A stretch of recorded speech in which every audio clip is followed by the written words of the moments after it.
पे जो प्रभुपाद बता रहे हैं कि अनासक्त भाव, यानी कि जो आसक्ति है उसको तोड़ना बहुत जरूरी है। तो उसके लिए हमें कैसे प्रयत्न करने चाहिए प्रभु जी, आसक्ति तोड़ने के लिए?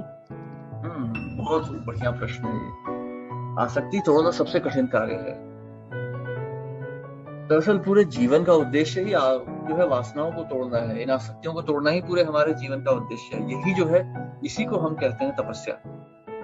तो इसके लिए देखिए, प्रभुपाद ने सरल सा मार्ग दिया है। आप सवेरे उठिए, 16 माला कीजिए और भगवान पे ध्यान लगाते हुए कीजिए।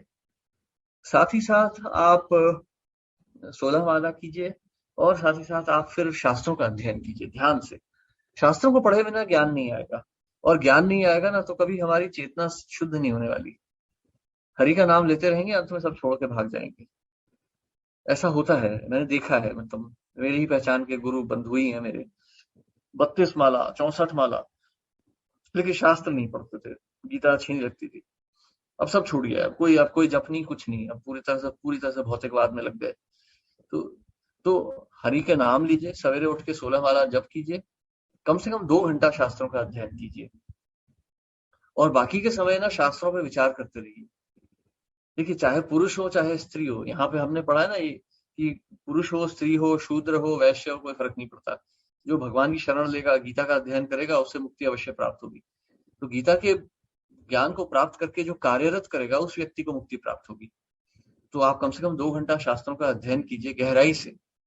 और ये है ना, आहार निद्रा भय मैथुन, इनको कम करने का प्रयास कीजिए। बहुत कठिन है ये।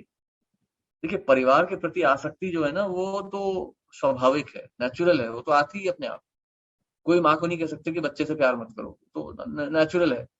लेकिन इसको बढ़ावा नहीं देना चाहिए, ये स्वाभाविक है। इसलिए यदि हम कुछ ना भी करें तो भी ये प्रेम तो रहने ही वाला है।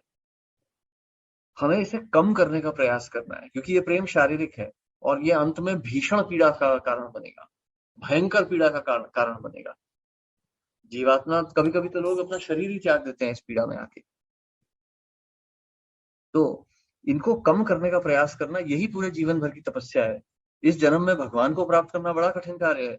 यदि हम परिवार के प्रति आसक्ति ही छोड़ पाए तो ही बहुत बड़ा श्रेय का कार्य होगा वो हमारे लिए। सबसे बड़ा श्रेय हमको तभी मिल जाएगा, परंतु हमें इसे कम करना है। होता क्या है कि हम देखते हैं अक्सर भक्तगण भी ऐसे ही है, परिवार में लिप्त हो जाते हैं, सोचते हैं कि उसी में सुख प्राप्त होगा। सुख की अनुभूति होती है, अवश्य होती है। परिवार में जब कोई बीवी बच्चों के साथ है, पति पत्नी है, तो सुख तो थोड़ा बहुत तो अनुभव होगा ही। परंतु यह जो सुख है ना, ये हमारे भीषण दुख का कारण बनता है। हमने